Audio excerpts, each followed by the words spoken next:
Ralph was 4 years old, and they lived in a second floor apartment. Ralph's grandparents lived on the first floor. So my brothers, Ralph and I, are on the back enclosed back porch. We're playing cops and robbers. And I was one of the cops, which I eventually became, and Ralph was a robber. Well, Ralph tied me up. And somehow I managed to get into the house, into the apartment. And I came back out, I was untied, and we're playing cops and robbers. And Annette's, Ralph's mother, comes out and says, "Who called the police?" And everybody's looking at each other and says, the operator called and said somebody from called and said that they were tied up, that the robbers were beating them. And that was me. In Ralph's obituary, I mentioned about how his grandfather would take him down to the basement where Grandpa was making wine. Yeah, the storage is down here. That's Okay. perfect. Yeah, keep it warm. So one day I was visiting, and Ralph's father, Ralph himself, took me down in the basement, and I'm about 6, 7 years old, and he showed me how he makes the wine. He had these big, dark purple Concord grapes. He's making wine, plus he's giving me a little bit. And he's also teaching me Italian.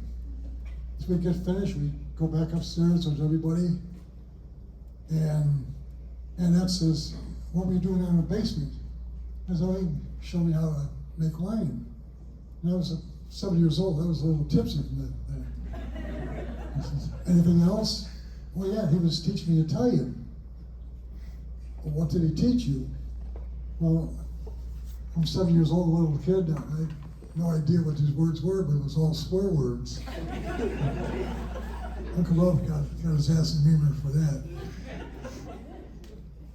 Frank mentioned about how he told Ralph, "Get in the hole." Ralph said, "Well, why me? Why not?" Well, Ralph, another cousin, and 3 of my brothers, it was time for us to get our tonsils. So we're at the hospital. This is years ago, and they had us in this one, it was a linen room, and they had these shelves there, so we're all sitting on these shelves. So the nurse came in and says, "Okay, who's first?" Well, I said, "Him." So with my one cousin. So then it came down to just Ralph and I, and Ralph was the next to go. I was the last one. But we got ice cream to help us out. Read my notes here. You know, things that you probably didn't know about Ralph. One was, he was not opinionated. He never gave his opinion. You catch it on.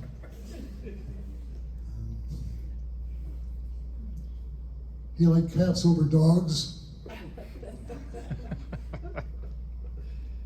He didn't like Italian food. He couldn't cook. He never smiled. He was never grumpy. And his dog Fred, Basset Hound. So Fred would take Ralph to the gym, and Ralph said, "Oh yeah."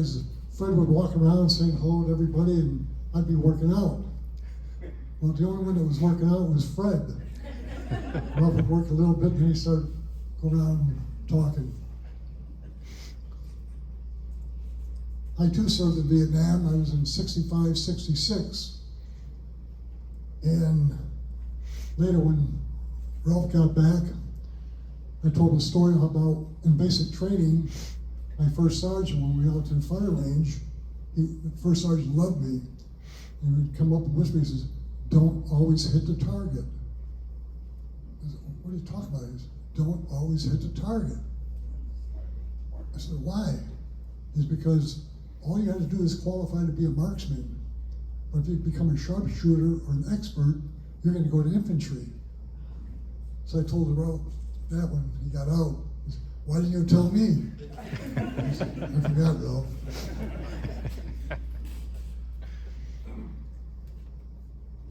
And that's one time I bit her.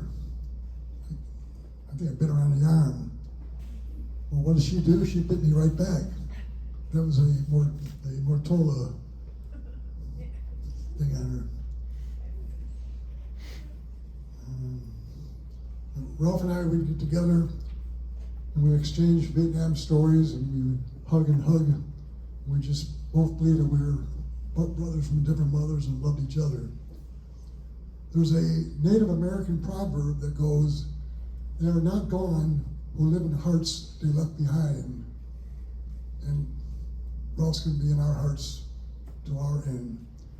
And I told Karen this recently on the phone, because I lost my wife. I said that, don't be depressed, don't be in a corner. Continue with your life. We all have our life. If you can meet someone to share that life with you, fine, but understand, unless you both die in an auto accident together or a plane crash, one's going to go to first. So don't get in that corner, don't be depressed. Enjoy life. It's yours, it's precious. And if you enjoy life, you'll be able to continue that, have that love for that person in your heart. Thank you.